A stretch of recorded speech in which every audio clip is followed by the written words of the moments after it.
মুভির শুরুতেই আমাদের কিরণ নামে একটি মেয়েকে দেখানো হয়। কিরণ তার পাস্টে ঘটা একটি ইনসিডেন্ট স্বপ্নে দেখে আটকে উঠেছে। কিরণের ঘুম ভেঙে যাওয়ায় কিরণ আর না ঘুমিয়ে তার বাইকটি নিয়ে বেরিয়ে যায়। কিরণের বাবাও সব দেখছে। কিরণ বাড়ি থেকে বেরিয়ে হাইওয়ের পাশে কোথাও দাঁড়িয়ে স্মোক করছিল। তখনই কয়েকজন মাতাল এদিক দিয়ে ড্রাইভ করে যাওয়ার সময় কিরণকে দেখে গাড়ি থামায় এবং কিরণকে অপহরণ করার প্ল্যান করে। তবে তারা প্রস্তুতি নিয়ে নিচে নামতেই দেখে কিরণ নিজেই গাড়ির কাছে এসে দাঁড়িয়ে আছে। এরপর গাড়িতে থাকা চারজনের সাথে কিরণের তুমুল ফাইট হয়। ও হ্যাঁ, কিরণ একজন আইপিএস অফিসার, মানে পুলিশের অ্যাসিস্ট্যান্ট কমিশনার। কিরণ এই চারজনকে মেরে বেঁধে ফেলে। এরপর তাদের গাড়ি চেক করে দেখে স্কুল পড়ুয়া 3জন মেয়েকে এই লম্পটগুলো অপহরণ করে নিয়ে যাচ্ছিল। এতক্ষণে পুলিশের টিমও এসে পড়েছে। কিরণ ওই 4জনকে অ্যারেস্ট করতে বলে আর এই 3 মেয়ের পরিবারকে খবর দিয়ে মেয়েগুলোকে বাড়িতে পৌঁছে দিতে বলে। এরপর বাইক নিয়ে চলে যায়। আর এখানে আমাদের কিরণের পাস্টের একটি ঘটনাও দেখানো হয়। কিরণ তার বান্ধবী প্রিয়াকে নিয়ে একটি পানির ট্যাঙ্কের উপর বসে আছে। মূলত প্রিয়া ইউনিভার্সিটিতে টপ র্যাঙ্ক করেছে, তার উপর আবার একটি কোম্পানিতে অনেক উচ্চ বেতনে চাকরিও পেয়েছে। এর জন্য অবশ্য টিভি চ্যানেল থেকে তার ইন্টারভিউ নিতে এসেছে, কারণ দরিদ্র পরিবারের মেয়ে হয়েও সে আজ এমন জায়গায় পৌঁছেছে। অন্যদিকে কিরণও আইপিএসের ট্রেনিং শেষ করে এখন পোস্টিংয়ের জন্য অপেক্ষা করছে। এর মধ্যেই প্রিয়া একদিন কিরণকে ওই ট্যাঙ্কের কাছে ডাকে। আর কিরণ সেখানে আসা মাত্রই প্রিয়ার ট্যাঙ্কের উপর থেকে জাম্প করে। প্রিয়া স্পটেই মারা যায়। কিছুক্ষণ পর প্রিয়ার বাবা মা আসে। আশেপাশের লোকজন এসে জড়ো হয়েছে। কিরণ খেয়াল করে এর মধ্যেই রেইনকোট পরা এক লোক দাঁড়িয়ে ললিপপ খাচ্ছে। অন্ধকারে চেহারাটা স্পষ্ট দেখা যাচ্ছিল না। কিরণের বিষয়টা একটু সন্দেহজনক মনে হলে কিরণ তাকে দেখার জন্য একটু এগিয়ে আসে, কিন্তু এতক্ষণে লোকটি পালিয়ে গেছে।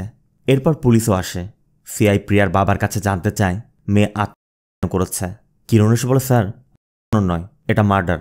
আমি ওর বান্ধবী, আইপিএস ট্রেনিং শেষ করে পোস্টিংয়ের জন্য অপেক্ষা করছি। সিআই জানতে চায় আপনি কিভাবে বলতে পারেন এটা মার্ডার? কিরণ বলে, আমি এখানে একজনকে ললিপপ মুখে দেখেছি। সিআই বলে, ললিপপ খেলে কি সে কিলার হতে হবে? কিরণ তখন বোঝানোর চেষ্টা করে যে এমন সিচুয়েশনে লোকটা ডেড বডির পাশে দাঁড়িয়ে ললিপপ এনজয় করছিল। এটা কোনো স্বাভাবিক বিষয় হতে পারে না। হয় সে খুন করেছে, নয়তো মৃত্যু দেখে আনন্দ পেতে এসেছে। আমার বিশ্বাস সেই খুনই হবে। কিরণের কথা শুনে সিআই আগে তার লোকজনকে ফর্মালিটিস পূরণ করতে বলে। এজন্য বডিও নিয়ে যাওয়া হয়।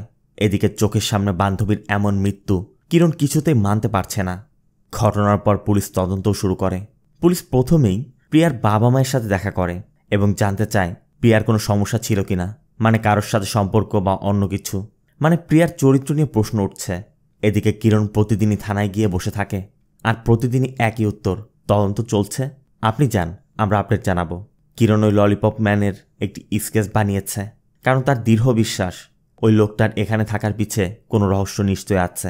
এদিকে একমাত্র মেয়েকে হারিয়ে প্রিয়ার বাবা মা এখন শহর ছেড়ে গ্রামের বাড়িতে চলে যাচ্ছে।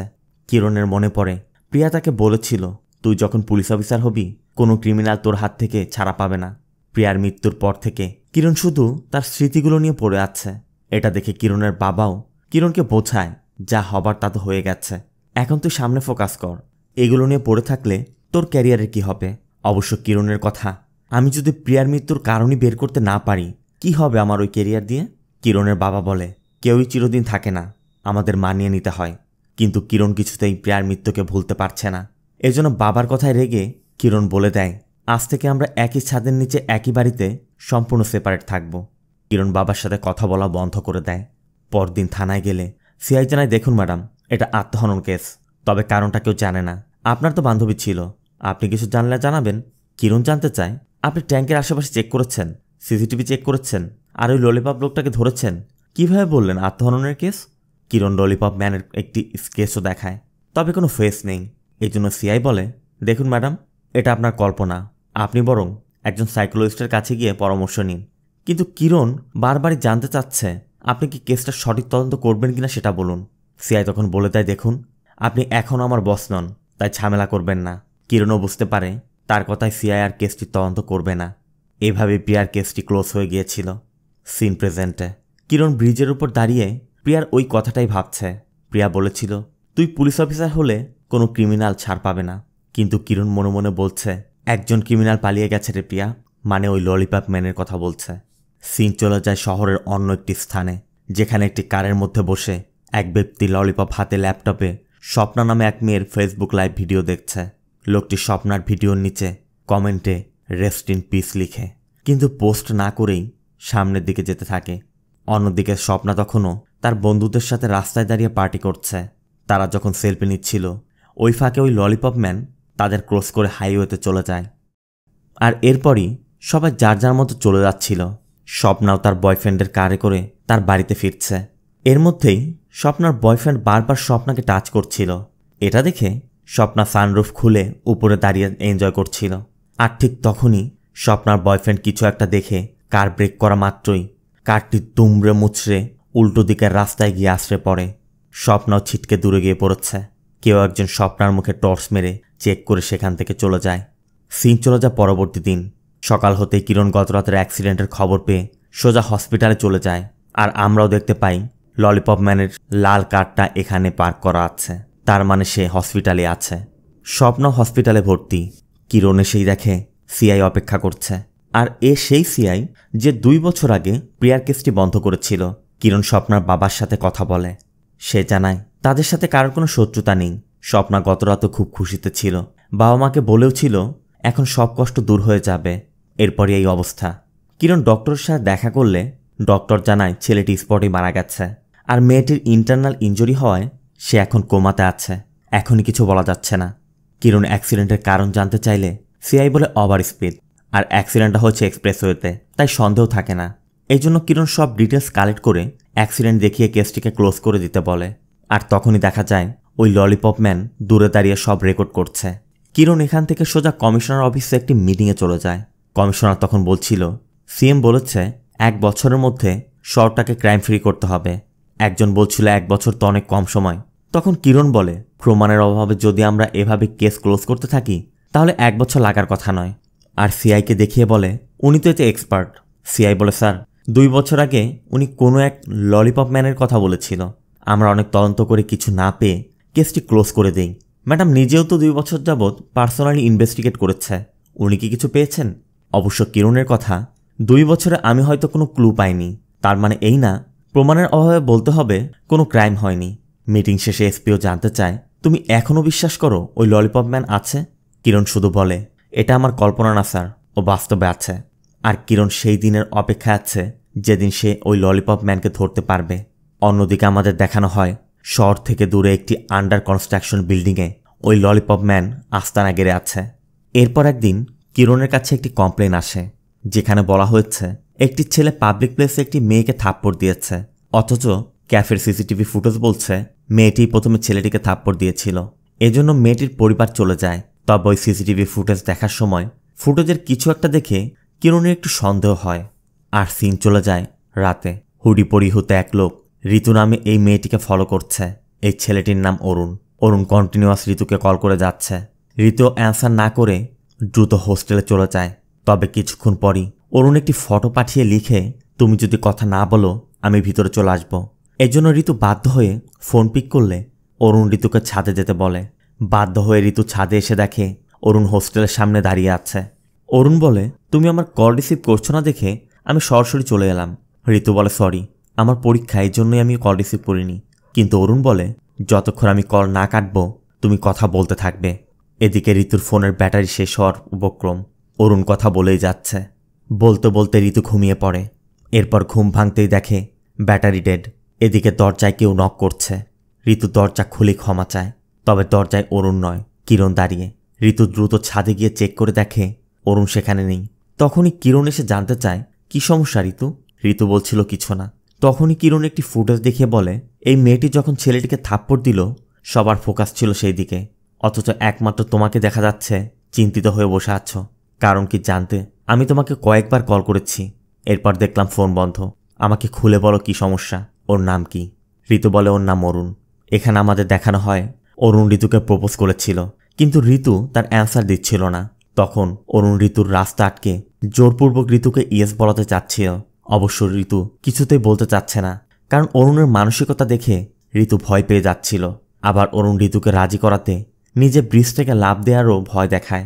শুধু তাই নয়, ঋতু না চাইতেও অরুণ হুটহাট ঋতুর সামনে এসে পড়ত। এমনকি ঋতুর সাথে কেউ কথা বলতে এলেও মেরে তার নাক ফাটিয়ে দিত।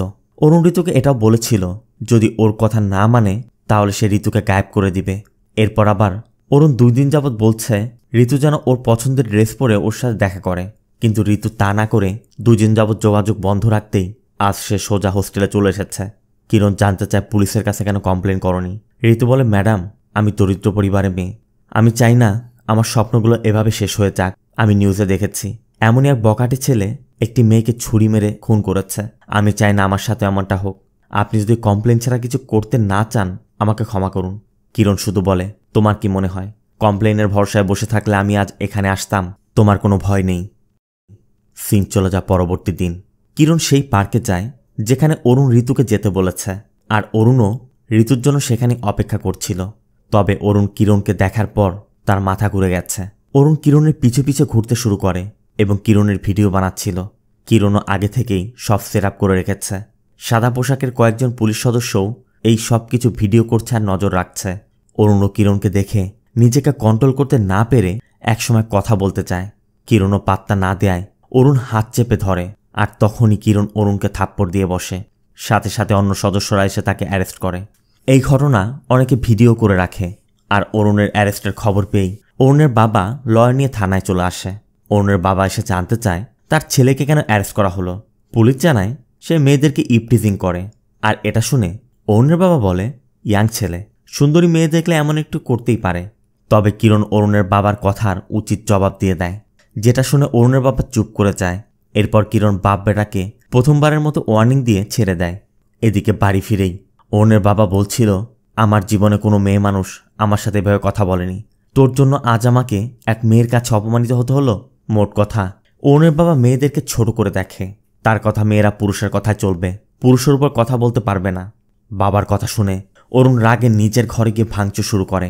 তখনও অরুণের বাবা বলে যাচ্ছে, এখানে কি করছিস? যেখানে রাগ দেখানো সেখানে গিয়ে দেখা যা। সিন চলে যায় একটি ইভেন্টে।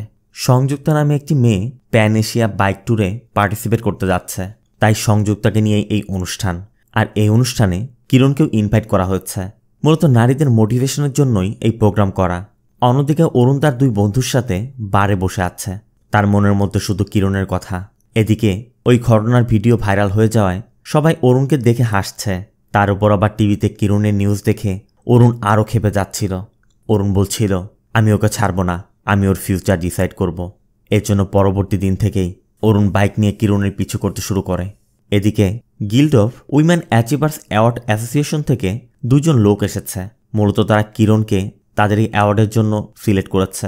কিন্তু এর মধ্যেই কোনো এক আননোন নম্বর থেকে কল করে কেউ কিরণের সাথে বাজে কথা বলছিল এবং তার কাছে যেতে বলছিল। কিরণও বিষয়টি বুঝতে পেরে তাকে কিছু বুঝতে না দিয়েই তার সাথে স্বাভাবিকভাবে কথা বলছিল। কিরণ খুব কৌশলে অন্য দুজন সদস্য নিয়ে দ্রুত বেরিয়ে পড়ে এবং তার থেকে ঠিকানা নিয়ে তার ফার্ম হাউসে পৌঁছে যায়। লোকটা তো পুরো হতবাক, কারণ তার কথা আমি তো কলগাল ভেবে কল করেছিলাম। অবশ্য কিরণও দেখতে পায় ওই ব্যক্তির ল্যাপটপে একটি ওয়েবসাইট ওপেন রয়েছে, আর ওই ওয়েবসাইটে কলগাল হিসেবে কিরণের ছবি এবং তার ফোন নম্বরটি দেয়া রয়েছে। কিরণ এটা স্পষ্টই বুঝতে পারছে এটি কার কাজ, আর এজন্য বিভিন্ন জায়গা থেকে বিভিন্ন নম্বর থেকে কিরণের কাছে কল আসছেই। এমনকি ডিপার্টমেন্টও ব্যাপারটি জেনে গেছে। তাই খবর পেয়ে এসপি এই ব্যাপারে কথা বলতে কিরণকে ডাকে। কিরণও বলে, স্যার, এই ব্যাপারে কথা বলার কি আছে?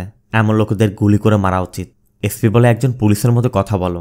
এর মধ্যে এসপির অর্ডার করা মিষ্টি এসে পড়লে এসপি মিষ্টি খেতে শুরু করে। এটা দেখে কিরণও বলে, আমি স্পষ্টই বুঝতে পারছি আমার বিষয়ে আপনি কতটা সিরিয়াস। আপনার কাছে বিষয়টা অন্যান্য কেসের মতোই সাধারণ মনে হতে পারে। এদিকে কিরণের ফোনে এক কল বেজে যাচ্ছে। এসপি বলে, ওয়েবসাইটটি ব্লক করে দাও না কেন? কিন্তু কিরণের কথা না স্যার, ওকে এনজয় করতে দিন, নয়তো বারবার চেষ্টা করবে। এসপি বলে, তুমি একটু ওভার রিয়াক্ট করছো। কিরণ বলে, না স্যার, প্রথমবার আমার মেয়েদের মতো ফিল হচ্ছে। যে এই কাজটা করেছে সে কতটা বিকৃত মানসিকতার একবার ভাবুন। আর সে নিশ্চয়ই পুরো প্ল্যান করে কাজটি করেছে। আর সে একজন এসিপির সাথে এটা করেছে। ভেবে দেখুন একজন সাধারণ মেয়ের সাথে কি করতে পারে। এখন আমাকে এটাই বেশি ভাবাচ্ছে। ও কোনো অস্ত্র ব্যবহার করেনি, ও মেয়েদের চরিত্রকে ব্যবহার করেছে। তার মানে যে এটা করেছে সে নিশ্চয়ই একজন বিকৃত মানসিকতার মানুষ। আর আমি এটা শিওর আমার সাথেও প্রথম করেনি, আর এটাই ওর শেষ হবে না। এসপি বলো, ঠিক আছে, যা হয় আমাকে আপডেট দিও। এরপর কিরণ অরুণের খোঁজে অরুণের বাড়িতে যায়, কিন্তু অরুণ বাড়িতে নেই। কিরণ অরুণের ঘরে গিয়ে দেখে রেগেও গ্লাস ভেঙেছে, ঘরের মেঝেতে ভাঙা জিনিসপত্র পড়ে আছে। আবার ঘরের মধ্যে এমন কিছু বইও পাওয়া যায় যা দেখে বোঝা যাচ্ছে অরুণ খুব শর্ট টেম্পারের। এখান থেকে ফিরে কিরণ অন্যদের নির্দেশ দেয় অরুণ কার কার সাথে কথা বলছে, কোথায় কোথায় যাচ্ছে সব তথ্য বের করতে হবে। কারণ এমন টাইপের মানুষেরা পাবে বা বারে এমন জায়গায় যায়। তাই ওই সব জায়গার সিসিটিভি ফুটেজও চেক করো। ঋতুর মতো আর কোনো মেয়ের সাথে এমন কিছু করেছিল কিনা বা কারোর সাথে কোনো ঝামেলা ছিল কিনা সব ডিটেলস বের করতে হবে। তার সাথে অরুণের বাবা মাকেও নজরদারিতে রাখা হয়। কিরণ অন্যদের এটাও বলে দেয় ঋতু বা ঋতুর মতো আরও কোনো মেয়ের উপর ওর নজর থাকতে পারে, আমাদের অ্যালার্ট থাকতে হবে। এর মধ্যে দেখা যায় অরুণ সোয়াতি নামে একটি মেয়েকে ফলো করছে। সোয়াতি বাইক পার করে মন্দিরে ঢুকতেই অরুণ সোয়াতির বাইকের কাছে যায়, আর এরপরই কোনো একটি ইনফরমেশন পেয়ে কিরণ বেরিয়ে যায়। তথ্য মতে রাস্তার মাঝে চেকপোস্ট বসানো হয়। অরুণও মূলত এদিক দিয়ে যাচ্ছিল। পুলিশও বাইক দেখে সিগন্যাল দেয়, তবে অরুণকে নয়, সোয়াতিকে। কারণ তাদের কাছে তথ্য আছে সোয়াতির বাইকে ড্রাগ আছে, সোয়াতি ড্রাগ সেল করে। কিন্তু অনেক খোঁজাখুঁজির পরও কিছুই পাওয়া যাচ্ছিল না। এর মধ্যেই সোয়াতির নম্বরে কেউ কল করে বলে, তোমাকে আগেই অ্যালার্ট করেছিলাম, ধরা পড়ে গেলে আমার কথা বলো না আবার। কিন্তু সোয়াতি বুঝতেই পারছে না কে তাকে কল করেছে আর তার সাথে সব কি হচ্ছে। এর মধ্যে এসআই প্রভাকর অরুণের এক বন্ধুকেও নিয়ে এসেছে, কিন্তু সে বলতে পারে না অরুণ এখন কোথায় আছে। এদিকে এত খোঁজাখুঁজির পরও যখন কিচ্ছু পাওয়া যাচ্ছিল না, তখনই কিরণ সোয়াতির হেলমেটটা চেক করে, আর হেলমেটের মধ্যেই বেশ কিছু ড্রাগসের প্যাকেট পাওয়া যায়। আর ঠিক তখনই অরুণের বন্ধুর ফোনে অরুণ তার লোকেশন শেয়ার করে। কিরণও লোকেশন দেখা মাত্র দ্রুত সেখানে চলে যায়। এই সেই জায়গা যেটা আমরা আগেও দেখেছিলাম, একটি আন্ডার কনস্ট্রাকশন বিল্ডিং। কিরণ এই বিল্ডিংয়ে ঢুকে অরুণকে খুঁজছিল। ঠিক তখনই অরুণ উপর থেকে নিচে পড়ে যায়। কিরণের সামনেই অরুণের মৃত্যু হয়। কিরণও পুরো হতভম্ব, অরুণ এটা কি করলো। আর কিরণ এটাও বুঝতে পারছে না অরুণ কেন এটা করলো। ও তো বদলা নিতে চেয়েছিল। তবে ডিপার্টমেন্ট থেকে ইনকোয়ারি শুরু হয়। এই কেসের সাথে জড়িত প্রত্যেকের আলাদা আলাদা জবানবন্দি নেওয়া হয়। এরপর কিরণকে ডাকা হয়, কারণ কিরণের বিরুদ্ধে অভিযোগ উঠেছে কিরণের টর্চার সহ্য করতে না পেরেই অরুণ আত্মহত্যা করেছে। সাথে এটাও ধারণা করা হচ্ছে অরুণই কিরণের ফটো ওয়েবসাইটে দেয় কিরণ অরুণকে আত্মহত্যা করতে বাধ্য করেছে। অবশ্য কিরণের কথা আমি তো কখনো বলিনি যে অরুণই ওয়েবসাইটটি ক্রিয়েট করেছে। এসপি বলে, তুমি যে সেদিন বললে যে বিকৃত মানসিকতার। কিরণ বলে, হ্যাঁ তা ঠিকই বলেছি, কিন্তু আমি একবারও বলিনি অরুণই সেটা করেছে। এসপি বলে, তাহলে ওর পিছে কেন পড়েছিলে আর ওর বন্ধুদের কেন অ্যারেস্ট করেছিলে? কিরণ বলে, এসব পরেও জানতে পারবেন, আগে আমাদের আসল অপরাধীকে ধরতে হবে। এসপি বলে, কে? ওই ললিপপ ম্যান? এসপি তখন কমিশনারকে কিরণের কিছু ডাক্তারি ব্যবস্থাপত্র দেখায় যে ওর হ্যালোসিনেশনের সমস্যা আছে। কিরণ বলে, দেখুন স্যার, অরুণের সাথে ওই ওয়েবসাইটের কোনো সম্পর্ক নেই। অরুণ শর্ট টেম্পার মাইন্ডের, ওর মতো মানুষ অল্পতে রেগে যায়, খুনও করতে পারে। কিন্তু ওয়েবসাইট ক্রিয়েট করে অপমান করে বদলা নেওয়ার মতো ধৈর্য ওর মধ্যে ছিল না। এটা কোনো বিকৃত মানসিকতার মানুষের কাজ যে এখনও বাইরে ঘুরে বেড়াচ্ছে। কিরণের কথার পর এসপি কিরণকে একটি ভিডিও দেখায় যেটা অরুণ মারা যাওয়ার আগে রেকর্ড করে গিয়েছে। অরুণ ভিডিওতে বলেছে এসিপি কিরণ তাকে যে টর্চার করেছে, তার জীবন দুর্বিষহ করে দিয়েছে, তার জন্য সে আত্মহনন করেছে। এমনকি অরুণ এটাও বলেছে এসিপি কিরণের মতো বিকৃত মানসিকতার পুলিশ অফিসার ক্রিমিনালদের থেকেও অনেক ভয়ানক। সে শুধু আমাকেই টর্চার করেনি, আমার পরিবারকেও করেছে। আমি আশা করি আমার মৃত্যুর পর তার উপযুক্ত শাস্তি দেয়া হবে। আমার পরে যেন আর কাউকে সে এভাবে টর্চার করতে না পারে। কিরণ অরুণের ভিডিও দেখছে আর মনে মনে ভাবছে যে অরুণের মৃত্যুর পিছে নিশ্চয়ই কেউ আছে, তবে কে সে?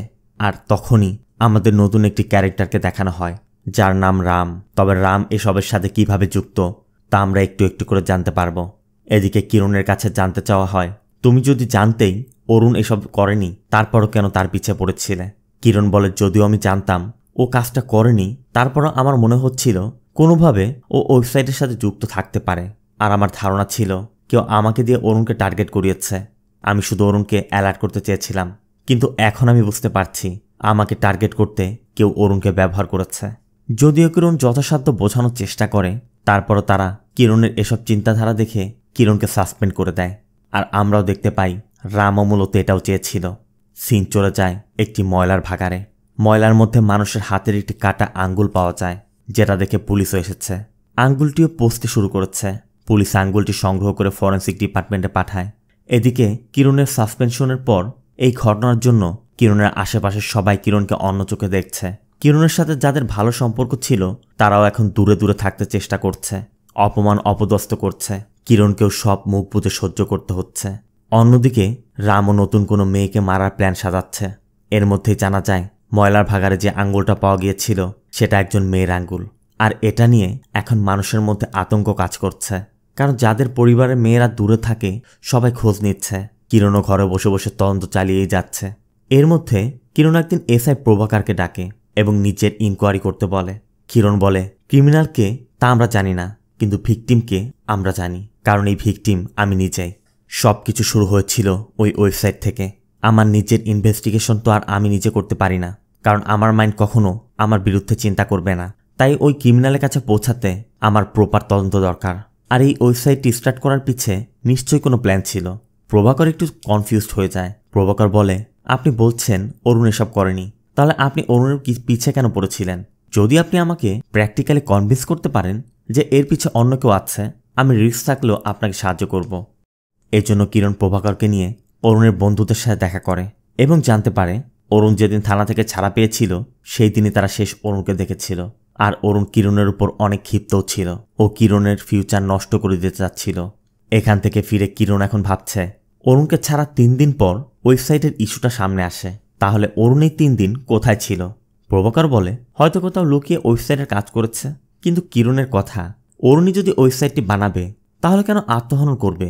এখানে তার আত্মহননের প্রশ্নই আসে না। এখানে তাই ঘটেছে যা সে চেয়েছে। ডিপার্টমেন্ট অরুণের মৃত্যুকে আত্মহনন ধরে আমাকে সাসপেন্ড করেছে। প্রভাকর বলে, কে আপনাকে সাসপেন্ড করতে চাইবে? তখন প্রভাকর ভাবতে শুরু করেছে হয়তো এর পিছে অন্য কেউ আছে। তবে প্রভাকরের প্রশ্ন, অন্য কেউ যদি থাকে সে কেন ওয়েবসাইটটি বানালো? আর অরুণ আর আপনার মাঝে যখন সমস্যা চলছিল তখনই এটা প্রকাশ করলো কেন?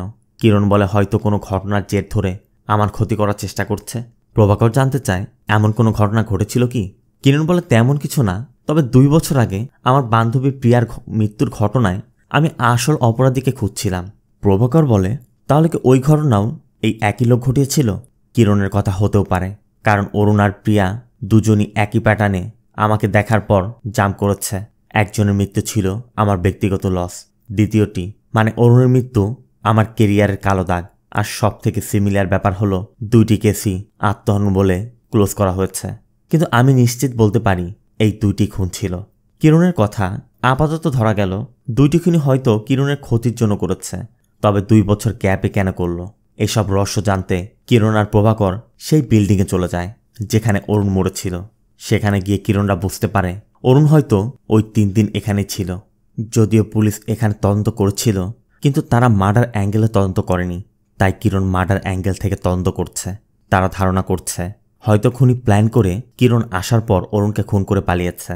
আর কিরণ আসার পর এজন্যই কাজটি করেছে যাতে কিরণের উপর সব দোষ পড়ে।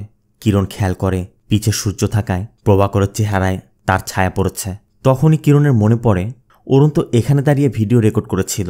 কিরণ ভিডিওটি চেক করেই দেখে অরুণ যখন ভিডিও রেকর্ড করছিল বারবার অরুণের চেহারাতেও ছায়া পড়ছিল। তার মানে ভিডিও রেকর্ড করার সময় অরুণের সামনেও কেউ ছিল। প্রভাকর বলে, তার মানে সে নিশ্চয়ই জানে আমরা তদন্ত করছি। কিরণ বলে, অবশ্যই জানে, তবে সামনে আসবে না। ওই দিন আমার ওখানে যাওয়া, অরুণের মারা যাওয়া সবই তারই প্ল্যান ছিল। আর অরুণকে সে ব্যবহার করেছে। তবে এটাই বোঝা যাচ্ছে না অরুণের সাথে তার দেখা কোথায় হয়েছিল। আর এখানে আমাদের দেখানো হয় অরুণের সাথে আসলে কি ঘটেছিল। অরুণ যেদিন বারে কিরণের নিউজ দেখে উত্তেজিত হয়েছিল, ওই দিন বারে রামও ছিল। রাম সেদিন অরুণকে টার্গেট করে এরপর অরুণকে হেল্প করার প্রলোভন দেখিয়ে ওই বিল্ডিংয়ে নিয়ে যায়। প্রথমে ওই ওয়েবসাইটটি বানায় এবং ওয়েবসাইটের জন্য কিরণ যখন অপমানিত হচ্ছিল অরুণ খুশি হয়ে রামের কথা শুনতে শুরু করে। রামও তখন ওই সুযোগ নিয়ে অরুণকে দিয়ে ওই ভিডিওটি রেকর্ড করায়। এরপর অরুণের অগোচরে অরুণের বন্ধুর কাছে অরুণের ফোন থেকেই তার লোকেশন শেয়ার করে। এরপর যখন কিরণ এসে পড়ে রাম সুযোগ বুঝে অরুণকে ধাক্কা দিয়ে ফেলে দিয়ে উপরে ফোন রেখে পালিয়ে যায়। সিন চলে যায় কিরণের বাড়িতে। প্রভাকর আসার পর কিরণ প্রভাকরকে বোঝায় যে এই ক্রিমিনাল যদি প্রিয়ার আমাকে একই কারণে টার্গেট করে থাকে তবে এই 2 বছর নিশ্চয়ই আরও ক্রাইম করেছে। এখন আসে অরুণের মৃত্যু। অরুণের মৃত্যুতে কার ক্ষতি হয়েছে? আমার। তার মানে অরুণকে শুধু ব্যবহার করেছে। যেহেতু ওর ক্রাইমের কোনো প্যাটার্ন নেই তাই এখন র্যান্ডম ক্রাইম খুঁজতে হবে। আর একটি বিষয় ক্লিয়ার, ও শুধু মেয়েদের টার্গেট করে। এই জন্য এই 2 বছরে মেয়েদের সাথে ঘটে যাওয়া যে কোনো বিষয় হোক না কেন, সেটা আত্মহনন, অ্যাক্সিডেন্ট, চারিত্রিক কোনো বিষয়, মোট কথা মেয়েদের সাথে হওয়া যে কোনো ক্রাইম নিয়ে তদন্ত করতে হবে, কারণ সেখানেই তার ক্রাইমের প্যাটার্ন খুঁজে পাওয়ার সম্ভাবনা রয়েছে। এজন্য প্রভাকর এই 2 বছরের সব ফাইল অ্যারেঞ্জ করে। অন্যদিকে রামকে দেখা যায় ওই বাইকার সংযুক্তাকে ফলো করছে। এদিকে কিরণ 14টি কেস পেয়েছে। কোনটা স্বাভাবিক আর কোনটা ক্রাইম তা বলা যাচ্ছে না। তবে এরা সবাই ইয়াঙ্গার। শুধু একজনের বয়স 55 বছর। এই 14 জনের সাথে আসলে কি হয়েছিল জানতে কিরণরা ওই 14 জনের পরিবারের কাছে যায়। প্রথমে আয়েশা নামে এক মেয়ের পরিবার জানায় আয়েশাই ছিল পরিবারের একমাত্র শিক্ষিত মেয়ে। MBA কমপ্লিট করে একটি প্রাইভেট ব্যাংকে ম্যানেজার পদে চাকরিও হয়েছিল। ওর স্বামী চাকরি করতে দিতে চায়নি। এই ইস্যু নিয়ে ডিভোর্সও হয়ে যায়। এরপর একদিন ওর ঘরের মধ্যে সাপের কামড়ে মৃত্যু হয়েছিল। এভাবে একে একে অন্যদেরও খোঁজ নেওয়া হয়। এই তালিকার একটি নাম ছিল সোয়াতি, মানে যাকে কিরণী ড্রাগ সহ অ্যারেস্ট করেছিল। সোয়াতির মায়ের সাথে কথা বলে জানা যায় সোয়াতি ছিল ইঞ্জিনিয়ার। সোয়াতি 2 দিন আগে কারাগারে আত্মহননের চেষ্টা করেছিল। আর ওই দিনের কথায় সোয়াতির মা জানায় সেদিনই সোয়াতি ওর নতুন স্টার্টআপ বিজনেসের ফান্ডের বিষয়ে কথা বলতে যাচ্ছিল। যাওয়ার পথেই ঘটনাটি ঘটে। তখনই কিরণের মনে পড়ে ওই দিন সোয়াতির হেলমেট হাতে নিয়ে কিরণের হাতে আঠা লেগেছিল। তার মানে নতুন হেলমেটের লেবেল তোলা হয়েছিল, যার দ্বারা স্পষ্ট বোঝা যাচ্ছে সোয়াতি যখন মন্দিরে গিয়েছিল তখন কেউ হেলমেট বদলে দিয়েছে। এদিকে স্বপ্না এখনও কোমাতে। কিরণ হসপিটালে গিয়ে জানতে চায় ওই দিন স্বপ্না কিসের জন্য পার্টি করেছিল। স্বপ্নার বন্ধুরা জানায় স্বপ্না 4 বছর যাবৎ বিদেশে যাওয়ার জন্য চেষ্টা করছিল। ওই দিনেও অ্যাপ্রুভাল পেয়েছিল, সেই খুশিতে আমরা পার্টি করছিলাম। আর ওরা দুজন মাঝে মাঝেই লং ড্রাইভে যেত। তবে এটা আসলেই অ্যাক্সিডেন্ট কিনা জানতে কিরণ কারের ওয়ার্কশপে চলে যায়। অ্যাক্সিডেন্টের ফটো দেখালে তারা জানায় সানরুফ ওপেন ছিল, তার মানে মেয়েটি দাঁড়িয়ে ছিল। আর রোডের স্কেচ দেখে বোঝা যাচ্ছে কার ইনস্ট্যান্ট ব্রেক করা হয়েছিল, যে জন্য মেয়েটি ছিটকে পড়ে গেছে। এখন প্রশ্ন হচ্ছে কি দেখে তারা ব্রেক করলো। এখানে আমাদের দেখানো হয় মাস্ক পরা এক ব্যক্তিকে দেখেই মূলত হঠাৎ করে ব্রেকটি করা হয়েছিল, আর এজন্যই গাড়িটি উল্টে গিয়েছিল। এভাবেই কিরণ একের পর এক ঘটনার রহস্য খুঁজতে শুরু করে। এরপর রাতভর সবকিছু রিসার্চ করে সকালবেলা প্রভাকরকে জানায় স্বপ্নার অ্যাক্সিডেন্টের আগে তার USA জব হয়েছিল। আবার সোয়াতি ছিল ইঞ্জিনিয়ার, সেদিনই স্টার্টআপ কোম্পানির ফান্ডের বিষয়ে কথা বলতে যাচ্ছিল। আবার প্রিয়া ছিল কলেজ টপার, বড় একটি কোম্পানিতে বড় পদে চাকরিও পেয়েছিল। তার মানে যাদের সাথে এইগুলো ঘটেছে সবাই সাকসেসফুল উইমেন ছিল। ও বেছে বেছে সব সাকসেসফুল উইমেনদেরকে টার্গেট করছে। তবে কে সে, কোথায় থাকে তা না জানতে পারলেও কিরণরা এতটুকু কনফার্ম ও কোন মানসিকতার মানুষ। প্রভাকর বলছিল ম্যাডাম আপাতত যা তথ্য পেয়েছি ডিপার্টমেন্টকে জানালে কেমন হয়, কিন্তু কিরণের কথা তাতে কি, কে এটা করছে যতক্ষণ আমরা বের করতে না পারছি ততক্ষণ তারা বলবে এটা আমার হ্যালুসিনেশন। অবশ্য কিরণ রাজে গোপনে তদন্ত করছে ডিপার্টমেন্ট জানতে পেরে কিরণ আর প্রভাকরকে ডাকে। SP কিরণকে বলে দেয় যে অরুণের বাবা তোমার নামে মার্ডার কেস করেছে, এবার এই কেস সামলাও। তুমি যা করছো তার জন্য তুমি চাকরিচ্যুত হতে পারো। অবশ্য কিরণের কথা সেই অর্ডার হওয়া পর্যন্ত সময়টা পাবো তো। আর যতক্ষণ আপনি কথা বলছেন এতক্ষণে ও অন্য কোনো মেয়ের সাথে ক্রাইম করে ফেলেছে, যেটা অন্যদের চোখে স্বাভাবিক মনে হবে। এই বলে কিরণ বেরিয়ে যায়। আর এরপর আমাদের দেখানো হয় রাম কোনো একটি বদ্ধ ঘরের মধ্যে কাউকে খাবার দিচ্ছে। এদিকে বাড়িতে গিয়ে কিরণ আবারও পুরোদমে ওই সকল ঘটনা স্টাডি করতে শুরু করে দিয়েছে। এভাবে 4 দিন কেটে যায়। এরপর একদিন সকালে SP এসে দেখে কিরণের এই অবস্থা। এখানে আমরা জানতে পারি SPর মেয়ে অ্যাক্সিডেন্টে মারা গেছে। কিন্তু SPর কথা ও একজন প্রফেশনাল বাইক রাইডার ছিল। ওর মৃত্যুটা অ্যাক্সিডেন্ট আমি মানতে পারছি না। কিরণও বলে আমি জানি আপনি কেন এসেছেন, নিজের মেয়ের মৃত্যুটাকে স্বাভাবিক মৃত্যু মানতে পারছেন না। SP অবশ্যই এর জন্য সরিও বলে এবং জানতে চায় তোমাকে কিভাবে সাহায্য করতে পারি। কিরণ বলে আপনারা তো অনেক করেছেন, এখন আমাকে পাগল বলে চাকরিচ্যুত করে দিন। এরপর কিরণ বলে বাদ দিন, প্রথমে স্বপ্নার কেসে আসুন। স্বপ্নার অ্যাক্সিডেন্টের আগে 2 মাসে ওখানে সেম প্যাটার্নে 8টি অ্যাক্সিডেন্ট হয়েছিল। এভাবে কিরণ আরও কয়েকজনের কথা বলে যাদের মৃত্যুর আগে এবং পরেও সেম প্যাটার্নে আরও মেয়েদের মৃত্যু হয়েছে। কিরণ বলে ও এসব এমনভাবে করছে যাতে দেখে মনে হয় সবগুলো অ্যাক্সিডেন্ট ছিল। ও সব ইয়ং সাকসেসফুল মেয়েদেরকে টার্গেট করছে। তবে 55 বছরের কৌশলিয়া নামে এক মহিলার কথা বলে যে এই একটি কেসই একটি ভিন্ন, আর এটা নিয়ে আমরা তদন্ত করছি। সবশেষে কিরণ সংযুক্তার কেসের কথা বলে যে তাকেও খুন করে অ্যাক্সিডেন্ট দেখানো হয়েছে, আর এই সংযুক্তাই ছিল SPর মেয়ে। এটা শোনার পর SP বলে তার মানে ও আমার মেয়েকে খুন করে এটাকে ড্রাঙ্ক অ্যান্ড ড্রাইভ কেসে রূপান্তর করেছে। কিরণ বলে কেন স্যার, আমরা এমনটা চিন্তা করে কত কেসই তো ক্লোজ করে দিই, তাই না? SP শুধু কিরণকে বলে অন্য কোনো মেয়ের সাথে কিছু করার আগে ওকে শেষ করে দাও। এরপর কিরণ ওই 55 বছর বয়সী কৌশলিয়ার তথ্য জানতে তার বাড়িতে যায়।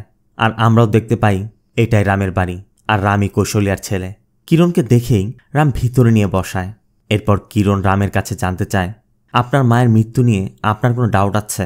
রাম বলে কেন বলুন তো, আমি তো ভেবেছিলাম আমার মায়ের মৃত্যুটি স্বাভাবিক মৃত্যু, কিন্তু আপনার কথা শুনে তো আমার সন্দেহজনক মনে হচ্ছে। কিরণ বলে, আমি যেটা ধারণা করেছি সেটার প্রমাণ তখনই পাওয়া যাবে যখন আপনি ওই দিনের ঘটনাটা বলবেন। রাম বলে, মা সেদিন নিজের ওয়াশরুমে শাওয়ার নিচ্ছিল। আমি বাইরে থেকে ডাকছিলাম, কিন্তু কোনো রেসপন্স না পেয়ে ভিতরে গিয়ে দেখি বাথটাবের মধ্যে মায়ের মৃতদেহ পড়ে আছে। অথচ আমাদের দেখানো হয় রামের মাকে শ্বাসরোধ করে বাথটাবের মধ্যেই মেরেছিল। তবে পরে এটাকে অ্যাক্সিডেন্টাল ডেথ দেখিয়েছে। রামের মুখে সব শুনে কিরণ রামের মায়ের ঘরটা একবার দেখতে চায়। রামও কিরণকে সেখানে নিয়ে যায়। কিরণও ঘুরে ঘুরে দেখছিল, কিন্তু রামের মনের মধ্যে ভয় কাজ করছে। কিরণ কিছু বুঝতে পারছে না তো। অবশ্য এজন্য রাম হাতে একটি চেতনানাশক স্প্রে রেখে দিয়েছে। পুরো ঘর দেখে ফেরার পথে কিরণ বলছিল, তোমার কথায় তোমার মা যদি শাওয়ার নিবে তাহলে তো দরজা বন্ধ থাকার কথা ছিল। রাম বলে, 2 বছর পরে সে আপনি আবার কিসের ডাউট দিচ্ছেন? কিরণ বলে, আসলে ঘটনার 2 দিন আগে তোমার মা পুলিশ কন্ট্রোল রুমে কল করেছিল, কিন্তু কিছু না বলে আবার রেখে দিয়েছিল। রাম বলে, আসলে পাশের বাড়িতে ডাকাত পড়েছিল। মা বলছিল সে নাকি কাউকে দেয়াল টপকে আমাদের বাড়িতে ঢুকতে দেখেছে, সেই জন্যই কল করেছিল। অবশ্য এখানে দেখানো হয় রামের মা রামকে দেখেই কল কেটে দিয়েছিল, আর রাম এসে মায়ের ফোন চেক করে জানতে পেরেছিল তার মা পুলিশকে কল করেছিল। কথা বলতে বলতে তারা নিচে নেমে আসে। তখনই রাম বলে, এই ক্রিমিনালটা মনে হয় খুবই চালাক। কিরণ বলে, ও একটা কাপুরুষ, ও মেয়েদের সফলতা দেখতে পারে না। ও হচ্ছে একা মাঠে দৌড়ে জেতার মানসিকতার লোক। আমার যতটুকু মনে হয় ওর বয়স 25 থেকে 30 হবে, আর ও নিশ্চয়ই অবিবাহিত হবে। মনে হয় না ওর আপনজন বলতে কেউ আছে, আর বন্ধু গার্লফ্রেন্ড থাকার কোনো প্রশ্নই আসে না। ও মূলত কে তা আমি না জানলেও কেমন মানসিকতার তা আমি জানি। রামও মনে মনে বলছে, তুমি তো আমার সম্পর্কে আমার থেকে ভালো জানো। কিরণ কথা শেষে বিদায় নিচ্ছিল, তখনই রামের সাথে যখনই হ্যান্ডশেক করে কিরণ খেয়াল করে রামের হাত ঘেমে আছে। এজন্য কিরণ জানতে চায়, তুমি আমার কাছে কিছু লুকাচ্ছ না তো? এই বলে ঘুরতেই রাম কিরণকে সেন্সলেস করে ফেলে। এরপর রাম কিরণকে ওই বিল্ডিংয়ে নিয়ে গলায় রশি বেঁধে ঝুলিয়ে রাখে এবং বলতে থাকে, তুমি জানতে চেয়েছিলে না আমি কি লুকাচ্ছি? অনেক কিছু। তবে তোমার মরার আগে তোমার এটা জেনে মরা উচিত। সিন পাস্টে রাম তার বোন সিন্ধুর সাথে পাঞ্জা লড়ে হেরেছে, এই জন্য সে বসে বসে কান্না করছে। আর রামের বাবা বাড়ি ফিরেই জানতে পারে রাম সিন্ধুর সাথে পাঞ্জাতে হেরে কান্না করছে। এই জন্য সিন্ধু চলে যেতেই রামের বাবা বলে, তুই একটা মেয়ের কাছে হেরে মেয়েদের মতো কান্না করছিস? পুরুষ কখনো কাঁদে না। তোর বাবাকে কখনো কাঁদতে দেখেছিস? রাম বলে, না, মাকে দেখেছি। রামের বাবা বলে, হ্যাঁ, মহিলারা কাঁদে, কিন্তু যে কোনো পরিস্থিতিতে আমাদের কান্না করা যাবে না, বুঝেছিস? আচ্ছা এখন বল, তুই কিভাবে ওর কাছে হেরেছিস? রাম বলে, আমি অনেক চেষ্টা করেছি।